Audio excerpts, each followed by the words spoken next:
Miquette, un film de 1940 de Jean Boyer d'après la pièce de théâtre de Robert de Flers et Gaston Armand de Caillavet, avec dans la distribution Liliane Harvey, Marguerite Pierry, Suzanne Dantès, Lucien Barou, André Lefort, Daniel Cléris, Léon Bellière et dans un tout petit rôle, Daniel Gélin. Le sujet. Miquette, c'est-à-dire Liliane Harvey, aidait sa mère, c'est-à-dire Marguerite Pierry, à exploiter un bureau de tabac dans une petite ville de province. 3 hommes tournent autour d'elle, un marquis sur le retour, il s'agit d'André Lefort, son neveu, Daniel Cléris, et un acteur raté qui s'improvise impresario, Lucien Barou. Par dépit amoureux, Miquette part pour Paris accompagnée de son impresario. Elle y retrouvera le marquis, l'amoureux transi, et même sa mère, qui, affolée, part à sa recherche. Notre avis.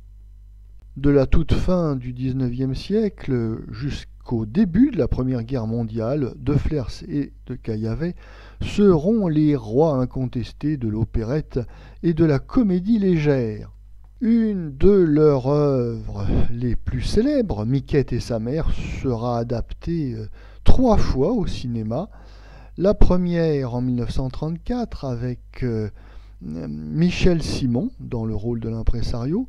Il y aura donc ensuite cette version de 1940 avec Lucien Barou et Liliane Harvey. Et enfin, en 1950, un film de Henri-Georges Clouzot avec Louis Jouvet et Bourvil.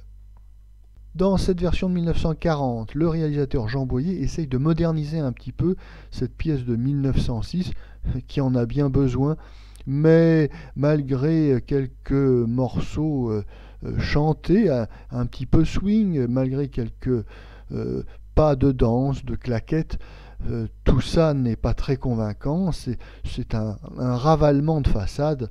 On fait du neuf avec du vieux.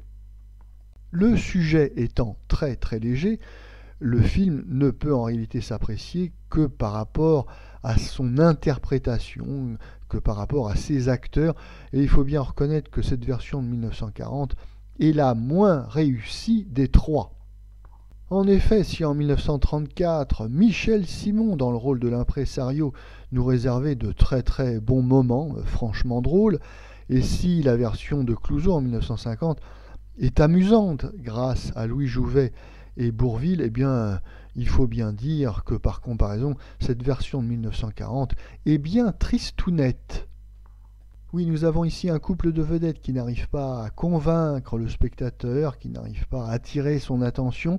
Alors Lucien Barou dans le rôle de l'impresario est médiocre, comme toujours d'ailleurs, Lucien Barou étant un acteur au comique mécanique et très vite lassant.